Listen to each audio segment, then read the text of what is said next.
Hello, I just thought I'd make a video to share some thoughts about the Miniquad gear that I've been using lately. Every now and then I come across something that I think is worth mentioning, but it's not really worth making a whole like a review video about just that one thing. So I thought I'd group all this stuff together into one video, and it's all Miniquad FPV related. And if you're bored, maybe you can have a video to watch then. And hopefully my fellow FPV lovers out there will have something to find interesting here. Anyway, so I'm going to talk about the frames that I made, these two frames here, and then I'm going to talk about the motors and the escs that I put on them and how they turned out after about 6 weeks of usage. I'm going to mention the runcam Eagle, and then I'm going to mention the fatshark Dominator SE, that's the orange fatshark goggles that I've been using for about almost 2 months now, I think. And then I'm going to just say a little bit about the GoPro Session. The frames here, these are the two frames that I designed. Well, they're kind of the same frame pretty much, but the differences are that one is using 4mm arms and 2mm for the other plates. The other one is using 3mm arms and 1.5mm for the other plates. And I've probably given them about equal usage at the moment, and they both fly the same, pretty much. I have noticed slightly less flight time on this one. Battery seems to wear down a little bit quicker. Could be to do with the different ESCs, but it's also likely to do with it being slightly heavier as well. As far as the design of this frame goes, I'm quite happy with the layout. It's very, very convenient to use and convenient to stick the battery on, and antennas are all in a good location. Camera fits on nicely. One thing that I've noticed that was not intended, it's probably not a big deal. Is it this one? No, is it this one?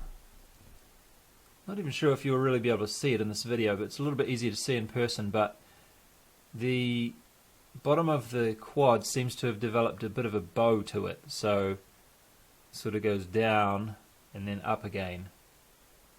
Yeah, you probably can't see it in the video, but it's sort of bent like that, so that the motors are actually facing slightly inwards on this arm. And this, I only saw this on the 3mm arm version, and like I said, didn't really affect the flight characteristics or anything, but I don't think that's really ideal in the long term, so I don't think I would go for the 3mm arm version again, at least not without changing one other point about this design, and that is that, if I just show you my paper mock-up of this that I printed before I got the design cut, just wanted to see how it looked in you know, real life. But the way these arms are attached is they're very, very shallow. They just come into here and that's it. And I think the problem is that there's just so much empty space in here that there's not much strength in the core. So the only thing in here that stops it from bending is the thinner 1.5mm plates in this case. There's two of them on the bottom. I've actually put the 2mm bottom plate from the other one on here just to try and improve this, or you know, make this problem less of a problem. But you can see that the upper plate there is quite thin. That's the 1.5mm plate there. It's not focusing, but yeah, it's quite thin. So when both of these plates were 1.5mm, I think that was the problem.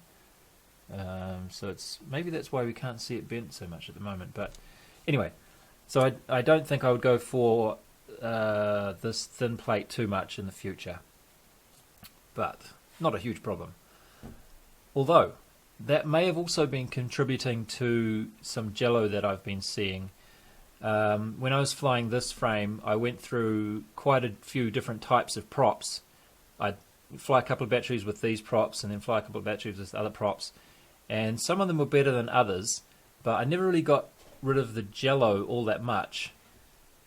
And then I did the same thing with this one, and I noticed that almost all of the props that I tried had no jello at all.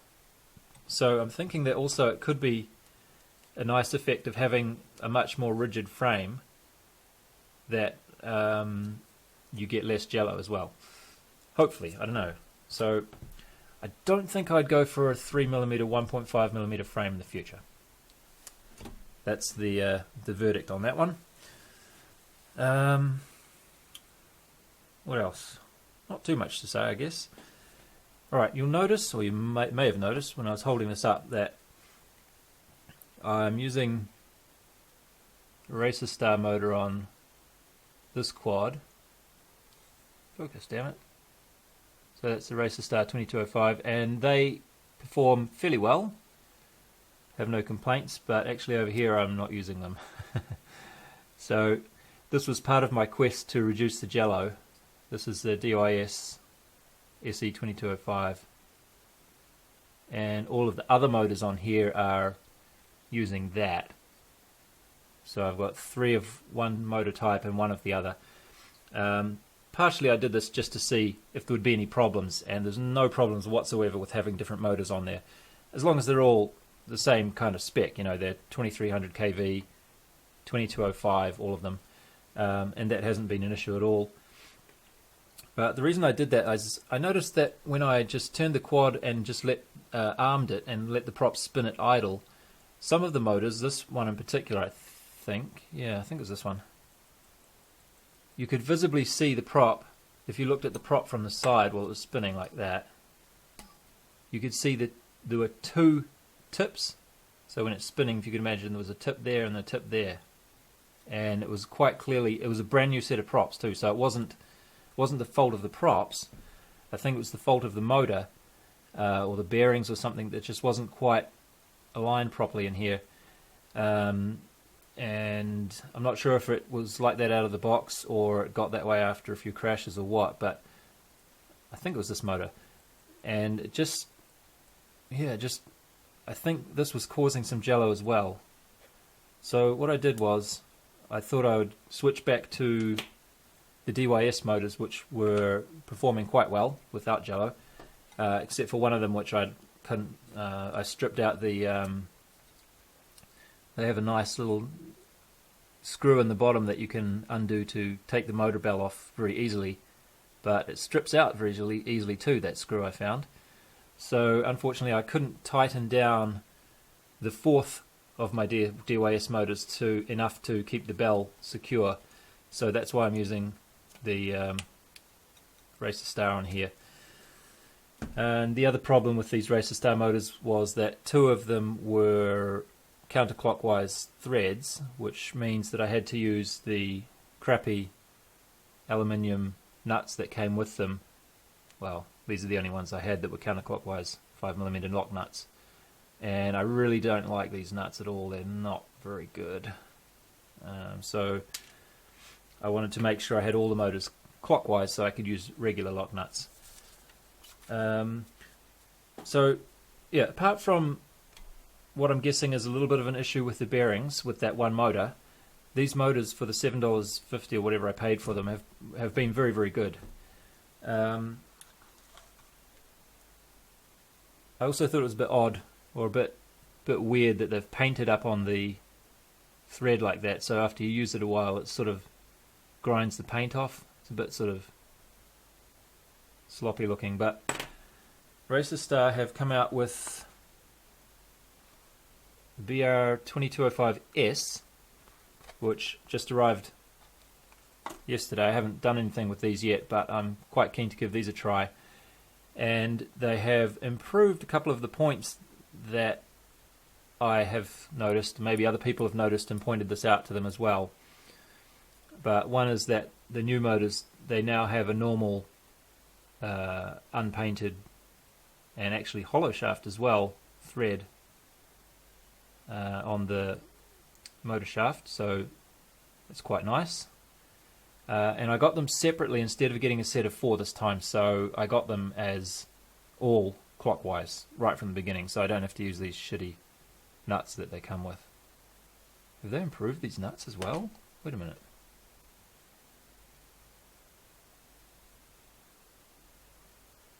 That nylon on the right there looks a lot fatter than... I wonder if they've improved these nuts. That's interesting. But I'm not going to be using them anyway.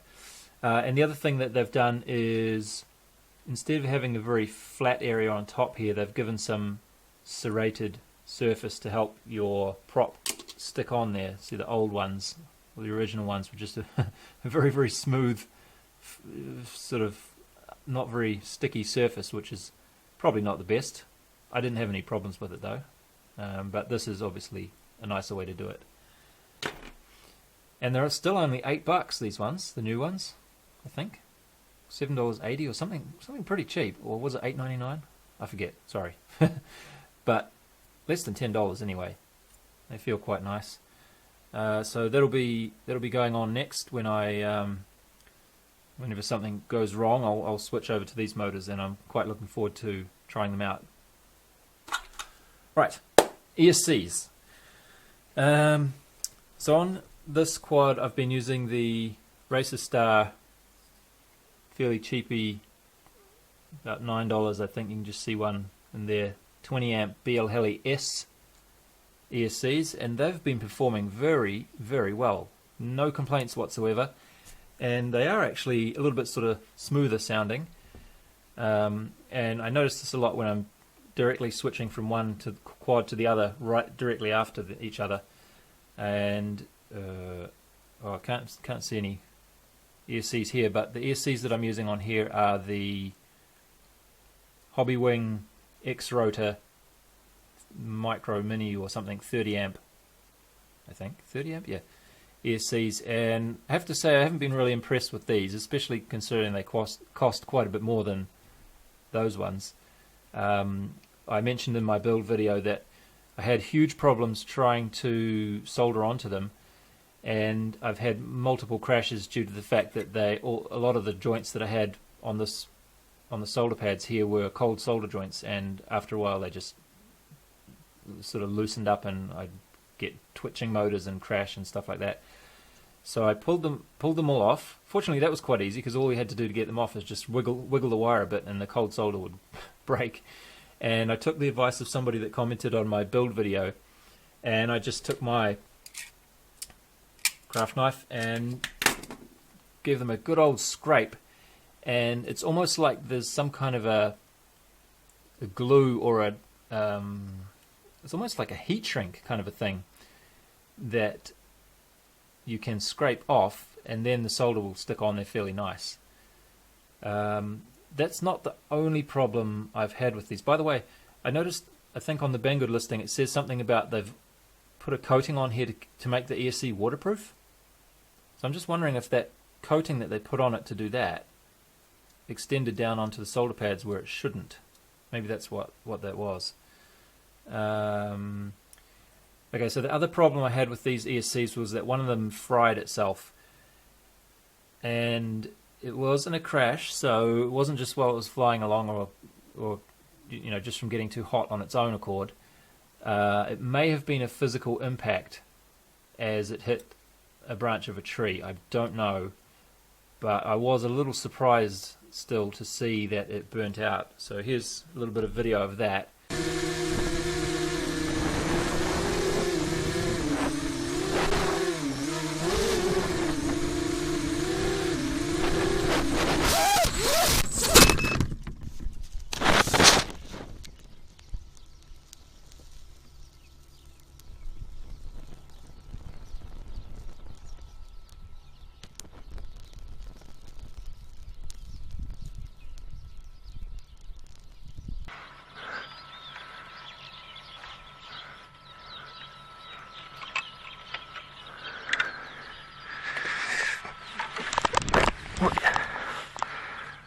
Take the battery off,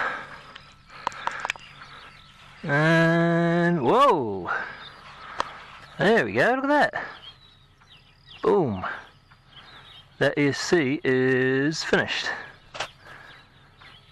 Not really sure why. Maybe it touched the carbon fibre, maybe it just sucks.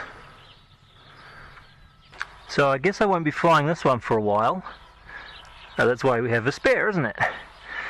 It was actually feeling a little bit strange every now and then. It's sort of a bit of a jitter that wasn't just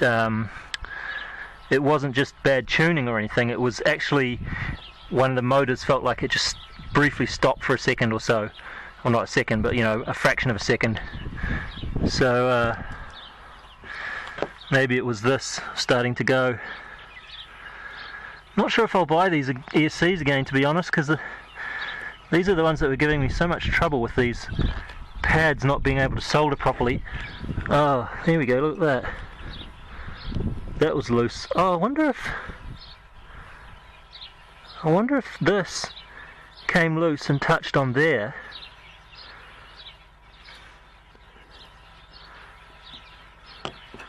The middle one is solid enough,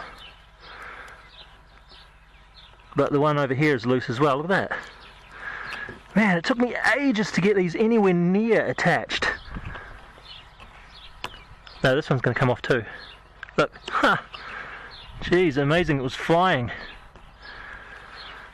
Okay, yeah, I don't think I'm going to buy those ESCs again, unless they can assure me that this problem is fixed somehow.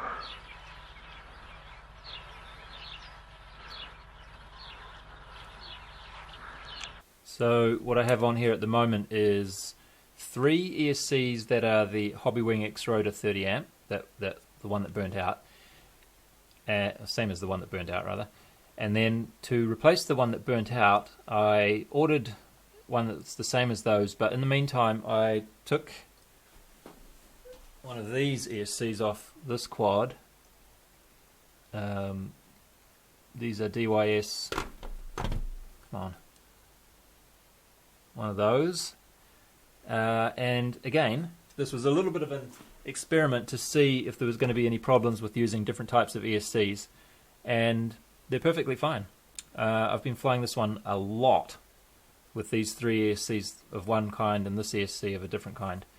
Yeah, I've been flying a lot like that and no problems whatsoever.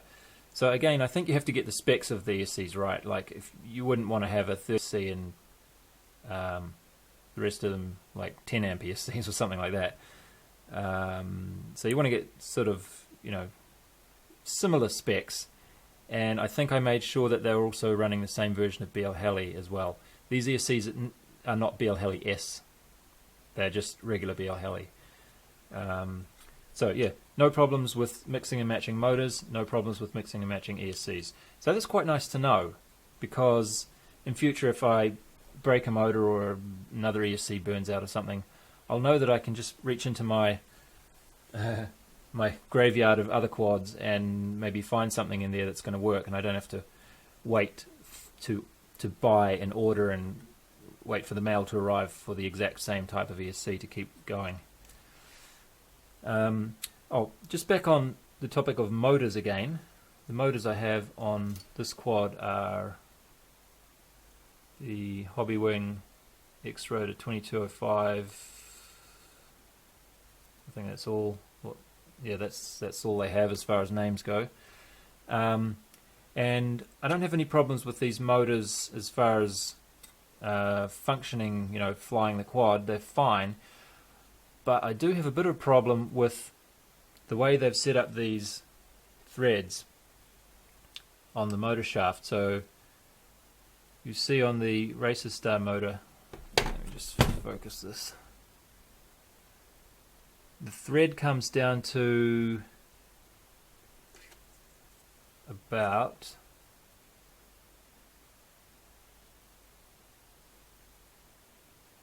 5.3 millimeters. It was actually a little bit less. So a little over 5 millimeters away from the top surface of the motor. And these ones, the thread comes down much less. So I found that I couldn't actually use a lot of the props that I have are these King Kong cheapy ones that you can get a pack of 10 for $7 or something, 10 pairs rather, and they are quite thin on the hub, top to bottom. So this dimension is 5 and a. Oh, is that right? Yeah. 5.5 millimeters, I guess it must be. But these will go on here just fine, and the nut will be able to tighten down and grip the prop, no problem. But you can't do it. I can't use these props with these motors. I was a little bit pissed off actually, and I don't know why they can't just bring the threaded part of the shaft down just a little bit more. I wonder if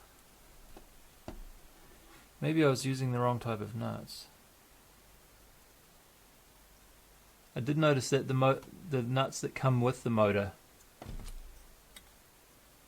might allow you to, the bottom part of the nut extends a little bit further down perhaps. Actually, that's something I should check before I complain, because at the time I was using them with these regular lock nuts that you buy a bag of 100 for $5, those cheapy ones. But the ones that come with the motors are often a little bit fancier looking like that. So there's a sort of a flanged bit at the bottom that extends further down. So maybe they would be okay with these props with those nuts. I don't know. Anyway, I just found it annoying that I couldn't use these props with those motors with those nuts. Anyway, so about the runcam Eagle. In my original runcam Eagle review that I did a while ago, I said that the latency was not really an issue unless you're a super hotshot pro Rotor Riot person. And the reason I said that, partially I think in hindsight, was that I hadn't really been flying it that hard because I didn't want to break it before I'd finished doing the review. So I kind of have to take that back now, because I realized that the latency is a bit of an issue, and what made me realize that was that I think I flew 12 batteries back to back with the runcam Swift, which is what I've gone back to using in my main quad here. And then I switched over to this one and I flew a couple of batteries on the runcam Eagle. And when you switch between something immediately like that, you can really feel the difference. And plus I wasn't trying to fly it gently anymore. I was really, trying to fly it quite hard. So yeah, the latency, I have to confess, it is a bit of an issue, even if you're not a hotshot. And the main issue is when you try and go close to things. As long as you're out in the open, you're up high, or you're not trying to go through a tiny gap or something like that, then you probably won't have an issue. But I found that when I was trying to go close to things, I would get much closer to them than I thought I was going to, and usually that was going to be the ground. In fact, here's a perfect example of what I'm talking about. I was zooming along here and I thought, yeah, that's okay, I got this. Only to find out, no, I don't got this at all. And it's just because the latency caught me out there. Honestly, that's what it was. But yeah, so this quad now is going to be my backup, and my main quad is going to have a runcam Swift. Yeah, so pity about that, because the Eagle does make a very, very pretty picture to look at. I think it'd be fine on a plane, actually. It would be a little bit more suited to it, or a quad that you're not going to be flying, through tiny gaps or something. Okay, so what about these?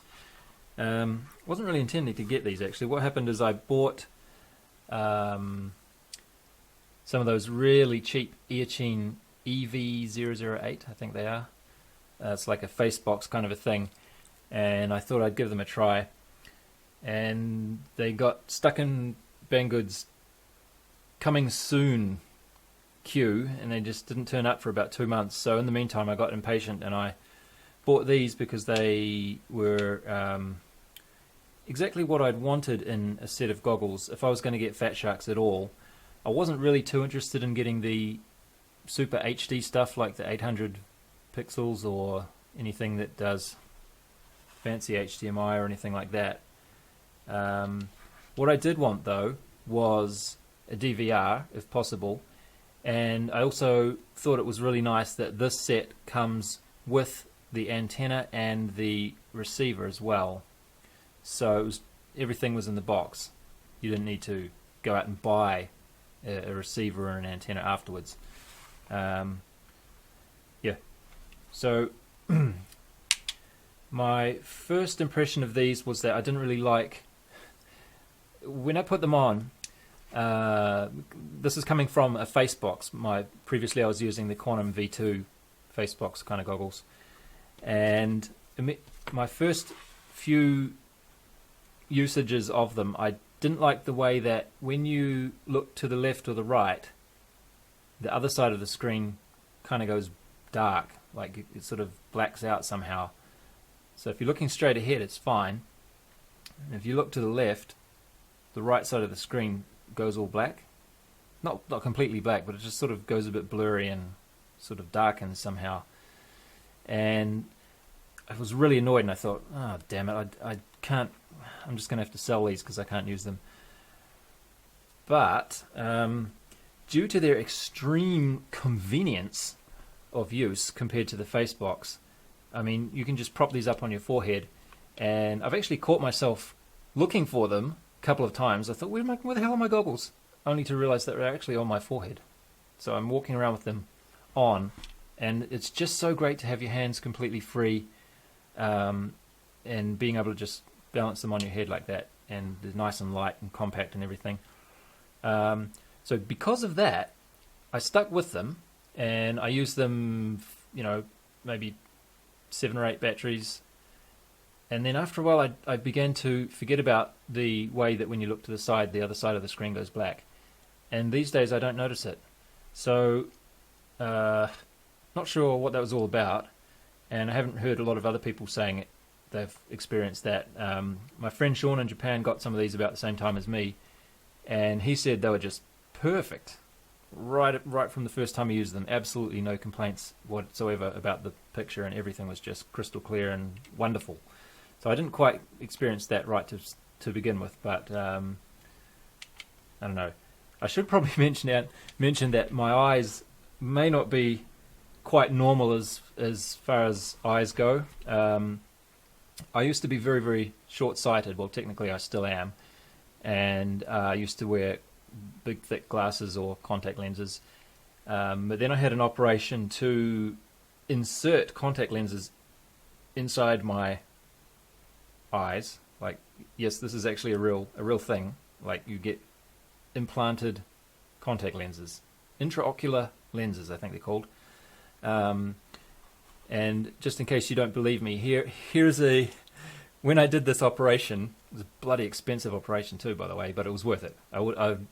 If I had have known in advance how well it was going to turn out, I probably would have paid twice as much. But be warned, this is a little bit gross perhaps, but totally getting off topic here, aren't we? But this is how it works. They stab you with a scalpel, special scalpel of course, and then I'll just fast forward this to the important bits, I think. And then they poke this lens, specially made lens from Switzerland, and it unfolds itself, and then they sort of poke it around and get it in the right place and everything. And it's like a miracle. I actually drove myself into the clinic the next day for the day after check. Not supposed to, but I could see well enough. I'd recovered well enough by the next day to drive myself in for the check. Anyway, but I digress. So the point that I'm trying to make there is that a lot of people might find these really good right off the bat, and they might not have the issue that I had, just because of the way that the distances from everything is probably a little bit different in my funny eyeballs. I also found that these little plastic lenses in here helped a little bit too. To be honest, I couldn't really tell a whole lot of difference when I tried them, but if anything, I think they helped. Now, I can't get them out, so I'll just leave them in there. Yeah, so very, very convenient, easy to use, light, portable, wonderful. So I think it's pretty hard for me to go back to a Facebox at this point. Let me just mention some of the bad points that I didn't like. I got sick of this battery pretty quickly. It's a 2-cell 1000 milliamp hour battery.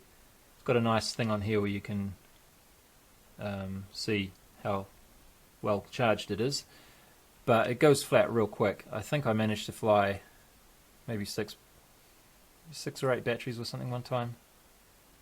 Probably less than that. Yeah, about 6 batteries, and then it's nice that it starts beeping those. I think the circuitry in here is detecting whether it's a 3-cell or a 2-cell. You can use 2 or 3, and it's detecting when it is getting too low, and then it'll beep and let you know that you're going to run out of battery instead of just dying. So that's pretty nice. But it was really annoying how it just ran low so quick. So I only ever used it a couple of times like that, and then what I did was I made up this cable where I can put any old 3-cell battery that I have spare, lots of them. Now that I've moved to 4-cell for flying mini quads, I have a lot of 3-cell batteries around that I'm not using much. So I can use them for this, and I found a plug and just soldered that on there. And everything was great for about a month, until a couple of times I had a strange problem where all of a sudden it just lost power. And I narrowed it down to the fact that these plugs, although it slots in there okay, they're not the same. We're going to be able to focus here. So you can see the one on the right, that's the one I made. The one on the left is the proper fatshark one. And inside of it is a fair bit narrower than the one I made. And it also has these little, what appears to be some sort of a spring-loaded tabs inside on each side of it there. A little bit hard to really get a look at that, but when you plug this in, it's harder to get in and a lot harder to get out. So I think what I might do is I'll go back to the shop that I bought this plug at and see if I can find one that's like that. If I can't, I think I'll just chop this off and replace my cable with this one that's not going to lose the connection so easily. So that, yeah, that was a bit disappointing. But like I say, for about a month this worked, so I guess maybe something sort of wore a little bit in here, or maybe I've worn something in here, and either way the connection is occasionally coming unstuck. Could also be partially because when I've plugged that in like that, it's kind of pulling down on that a little bit. I try not to. Oh shit. There's quite a bit of movement there. Look at that. Focus. Alright. Oh, I didn't notice that before. Okay, that's not very good, is it?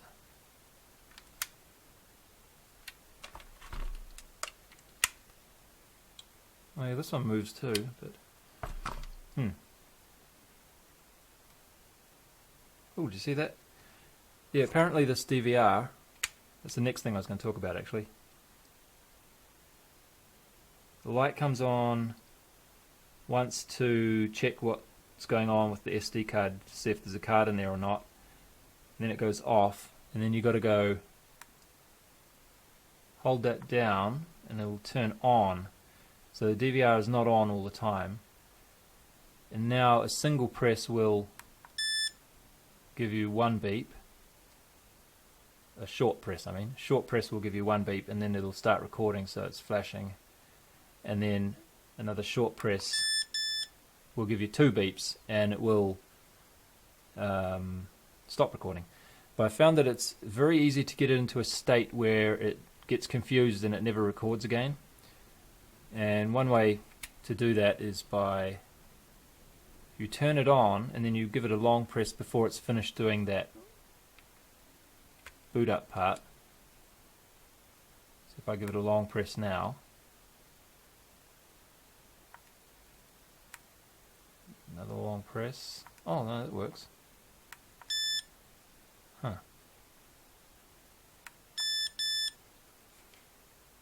What if I give it another long press now?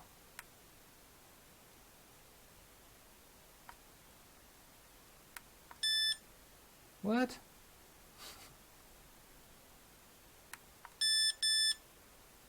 Of course, when I'm videoing, it works perfectly. But I've had a lot of occasions where, like, I have to, it won't record, like, it won't give me that single beep to say it started recording, and it won't start flashing the light.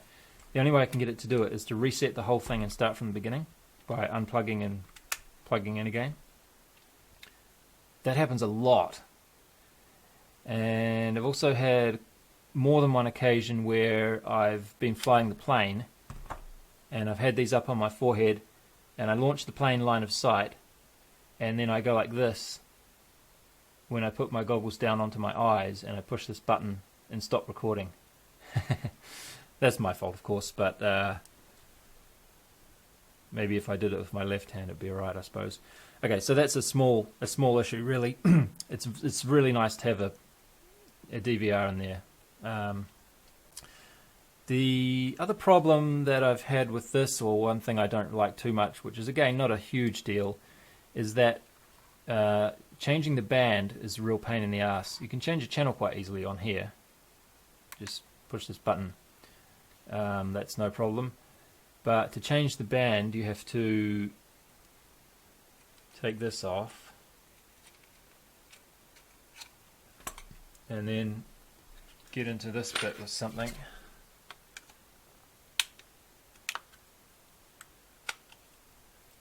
And then more often than not you'll pull yeah, it's doing it this time. See, it's kind of pulled off the top of the case, the shielding case there, which is not that great. And then see how there's a couple of dip switches in there on the left. So that's going to change your band, and you need to actually get this off to see the code for what the band is. So this is probably not supposed to come off so easily. It's probably supposed to stick on there so that every time you open it up it's just like that. But in my particular unit it's not doing that, it just falls off. So yeah, changing the band is a bit of a pain in the butt, but fortunately you don't have to do that very often. On the bright side though, this receiver seems to be very, very good. I compared it with the Earcheen EV008 and I got much further. I could still pick up my Texumo. I flew out to 1.5 Ks actually, was picking that up. No problem at all with just this antenna, not even a helical antenna or anything. And the EV008 only made it to about 900 meters with the same transmitter on the plane. So I'm quite impressed with this. And I've also noticed that it's better than the forget what the brand is that I have on my Quantum V2s, but it's quite a bit better than that as well. So whether it's the receiver or the antenna, I'm not sure, because I've only used this receiver and this antenna together, but it does a really, really good job of picking up the signal. It's a little bit finicky to get it in the right place. There we go. So yeah, I'm really, really happy with these goggles. And they were $350, which I think is not too bad considering the price you can pay for some of the other ones, and you still need to buy a receiver and antenna to go with them. And I think the money is in the right place. Like I say, I didn't really want to have a HD 800 by 600 version. I didn't really need that. Didn't need head tracking, although you can put head tracker in there if you want to. I think that's what this is. Didn't need HDMI in or out or anything like that. So it has exactly what I wanted and nothing more really, and the price to go with it. So I'm really happy with these, and they've opened up my flying experience a lot too, because now I stand up to fly, whereas I used to sit down, and this just lets me go to a lot more places, and it's just so much more convenient. I have yet to experience the fogging up that people complain about. It's been fairly warm here lately and it's getting into summer, so it might be a while before I have that kind of trouble, but I'm sure we'll get past it. It has a little fan on there to help you with that. Oh, yeah, but you need to be using this, I suppose. So this is not actually a balance plug. It's a bit of a strange one because it only has the 2-cell battery, but we've only got 2 wires coming in here. So this is the bottom and the top of the battery, and this is only really intended to power this fan. So you plug it in there. There's actually 3 pins, but only 2 of them are going to be used. So you plug that in there, and then you hit this button.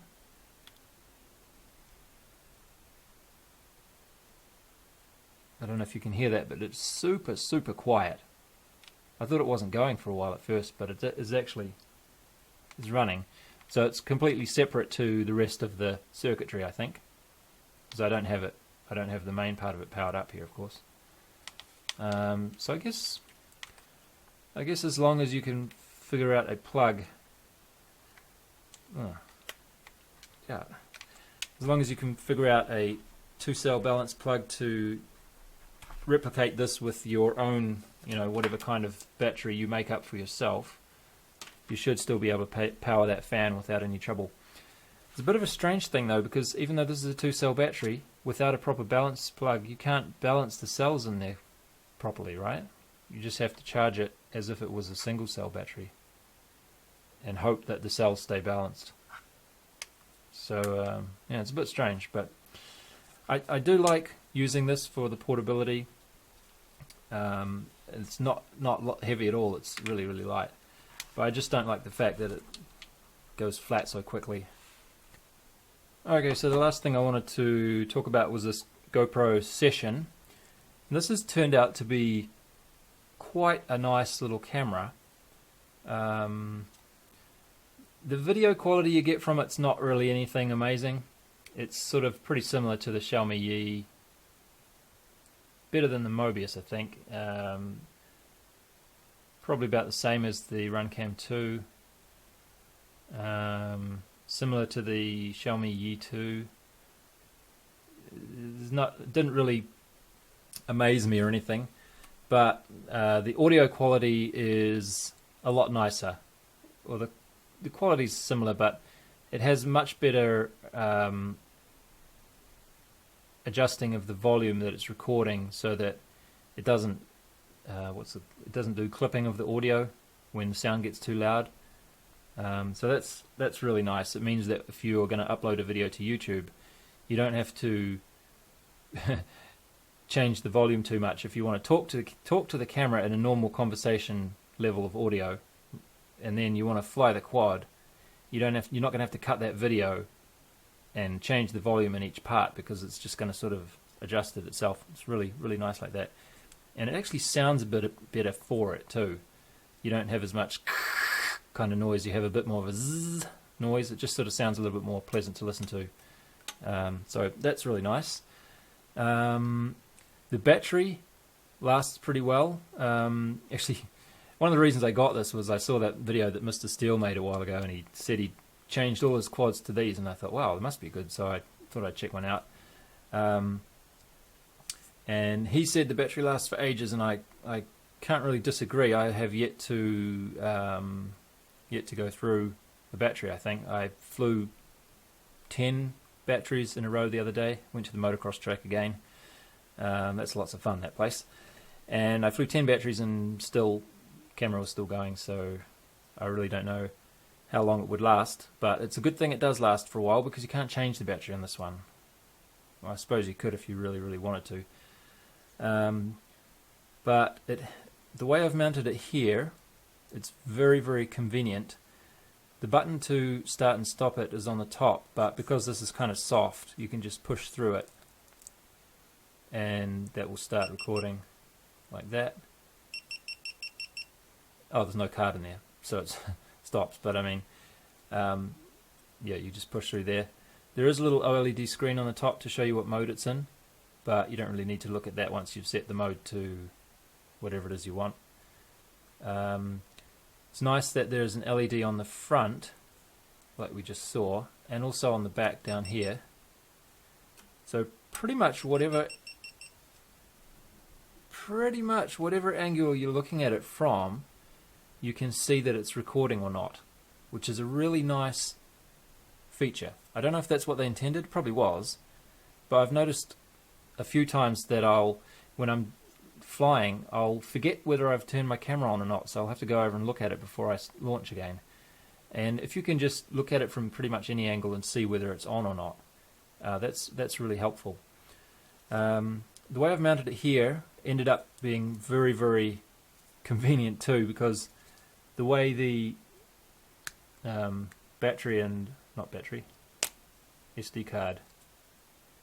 card and the USB for charging are in here. Let me focus. Yes, there we go. Micro SD.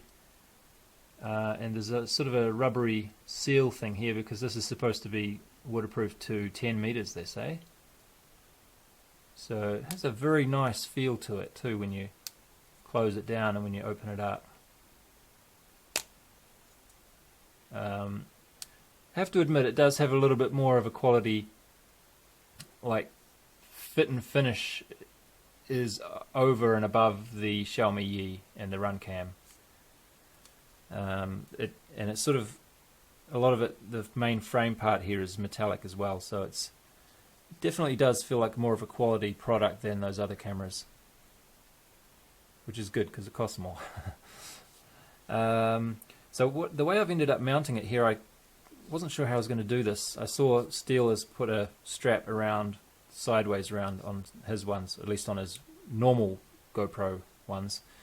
But I couldn't really do that because of the way I've cut this plate here. There's nowhere at the top for the strap to fit through.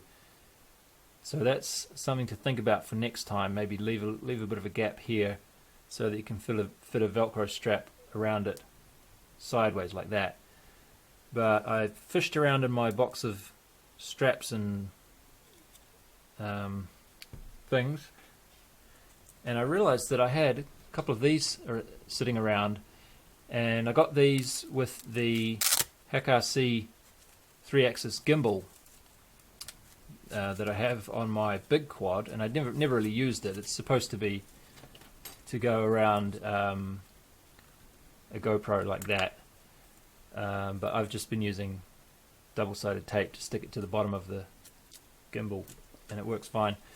But this turned out to be the perfect thing to stick the GoPro on, because it has a hole where you need it to have a hole, obviously, and it's not too wide, and the strap is long enough to get around. It's actually, yeah, you've got all from here to here is all stuck down, so there's a big slab of Velcro sticking together.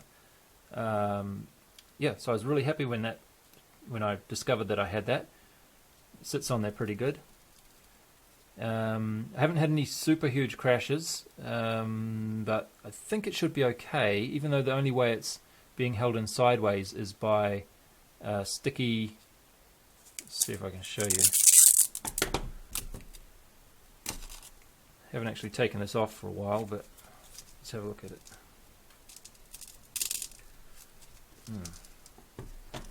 Well, let's just look at it like this. So there's two between here and here and here and here. I've just got some sticky back Velcro on them holding it together. So I think that's enough to give it a little bit of a not really dampening, but it's free to move a little bit relative to the frame of the quad. So I think this is all that Steele's doing, and he seems to get really good video like that. I've had almost no jello since I've been doing this, but also keep in mind that I started using this frame, which is a lot stiffer too. So yeah, I've been quite pleased with how this all turned out. I like the way it looks too. It just looks nice and compact and streamlined, and you know, I never really liked the way that these larger cameras look when they're sitting on the front. They just look a bit big and goofy. But this one, it looks the part, you know, it just looks like it's supposed to be there. Angle is a little bit high at the moment, but could easily be done with cut that foam down a little bit. That's pretty much all I wanted to say, really. Oh yeah, one other thing that I noticed about this camera is that I also noticed about this one too. I got one of these a while ago. With this camera and with this camera, they occasionally skipped some sections of video. With the Xiaomi Yi 2, it was after about 10 minutes, you'd find that from about the 10-minute mark to maybe 10.5 minutes would be, well, not that much, but you'd skip out about 10, 12, maybe 15 seconds of video would just be gone. And it would start another file, and then the next file would be much shorter, and then it would skip, and then to start another file, and the files would be getting shorter and shorter, and in between them you'd be missing 10 seconds of video or so. And then I found that this one was doing it as well. And what I think it is that just that the SD card that I was using is not up to the task of writing that data to disk so quickly, because even though I was using 1080p 60 with the Xiaomi Yi 1 and also using 1080p 60 with this one, I think perhaps the bitrate is a little bit higher on this one. So it's writing a file that needs to push more data to the disk quicker, or push data quicker rather. So these SD cards that I've been using quite successfully for a long time, all of a sudden they weren't really able to handle it. So this is the one that I was using. So I have a couple of these, and I have also a 32 gig one of these. This is what I've been using pretty much all this year. It's LD, I think, that brand. So they were working fine in the Xiaomi Yi 1 and also in the runcam 2 and the Mobius, of course. But then I had this problem, so I looked it up on the web, and apparently you need a better class of card. So what I've done, I got one of these, and it's I don't really know how this SD card stuff works, but it's a bit of a fancier one. Cost a bit more, and I haven't had any problems since then. So it's a bit annoying that everything starts to cost more with the GoPro, but hopefully this is going to fix those problems. Let's put it in there, shall we? Interestingly, it goes in diagonally. I don't know if you can see that very well. But it slots in, doesn't go in straight. Oh, bloody hell. Never mind. Anyway, that's all I was going to say. Shit, this got pretty long, didn't it? You'd have to be bored to watch this kind of shit. Well, let me see if I've missed anything on my list. Oh yeah, there was one other thing I was going to say. Maybe somebody can figure out what this is. With this quad, I noticed after flying the BL Heli S escs for quite a while, and then switching back to this one, especially in the first 10 seconds or so of the flight, maybe it's because the battery is a high voltage, or I don't really know why, but the motors do have a very sort of a jittery sort of a sound to them. And then also when I'm flying, I can see quite a distinct shuddering in my FPV cam, like in my goggles when I'm flying, and it feels like the quad's going like this when it's flying. But then when I look at the HD cam footage afterwards, there's no problem.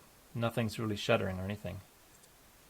So maybe there's some good, maybe, I don't know, if it really is shuddering and this little dampening structure here is soaking that up, or whether it's not shuddering and it's some other problem, I don't know, but there's no, like that cam is stuck on there pretty good. It's not, the camera mount is not loose or anything like that. But I'll show you a bit of video, hopefully if I can find a good bit of video where I recorded the DVR and the HD cam at the same time, and you can see that the footage in the goggles is shuddering and the footage in the HD cam is not.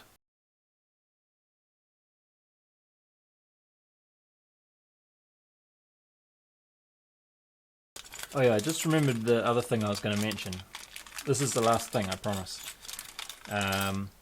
The Eagle, the runcam Eagle FPV cam, it's not able to mount in my specially designed carbon plates mount that I have here like the Swift case does, so that's quite nice. That is the iForce 2D approved mounting method for cameras on this frame. But it doesn't work with the runcam Eagle, so I've used the little aluminium mount that comes with it. And this has a surprising flaw, in my opinion, in that when you put the screws in... don't have any screws. I'll just pretend that this is a screw that came with the thing.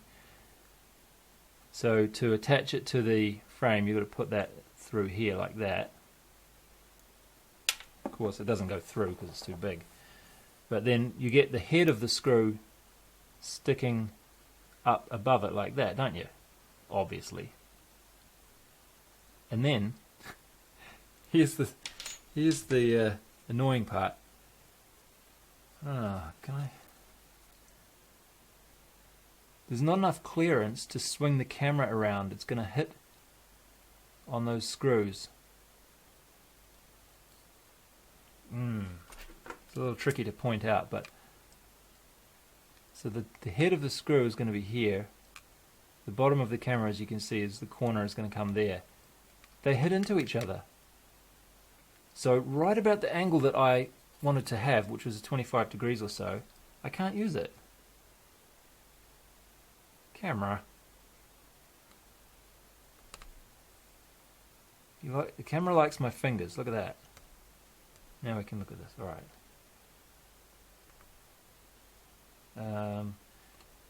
Yeah, so it's a little bit awkward to show you, but oh, there we go. Now we can see it. So just in there, you can see there's a screw, and the camera's hitting into it. So this angle I've got is too high for me, really. That's over 30 degrees. Oh, is it? Yeah, it's a little over 30 degrees. But if you want to go less than that, you have to go much less than that, because you can't even rotate the camera around. So the idea with these screws on the side is you loosen them up a bit, and then you can rotate the camera, but you can't. You have to loosen them right out, and then lift the bottom corner of the camera over those screws in the bottom, and then you're going to be down to about 20 degrees or something, which is too low. Kind of annoying, that. Don't know why they didn't notice that. That's all the parts that came with the camera, the screws that came with it, the mount that came with it. So it really should have been thought out a little bit better than that, I think. I wonder if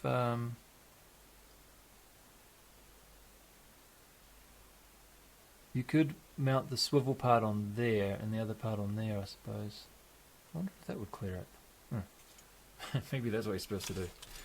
Anyway, I thought that was a bit annoying. Oh yeah, last thing. This is the last thing. Okay, I'm still using these nylon spacers here. They're really good. They have a natural sort of a lock nut kind of a function, because they're not metallic, so they don't vibrate the nuts loose, or the screws loose. You just have to make sure you're using a slightly longer screw than you normally would. I think I'm using 10mm screws here in this case, so you're getting a good 8mm or so of bite into the nylon. And if you haven't tried these before, you might want to try them. I got these from Hobby King, I think.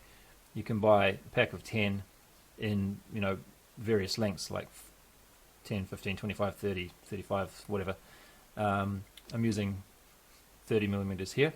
But they're really good. I love them. I would probably put these on another quad on purpose. Like last time, I just put them on here because I didn't have any aluminium ones to hand. But I've kept them on, and they work great. So yeah, give them a try.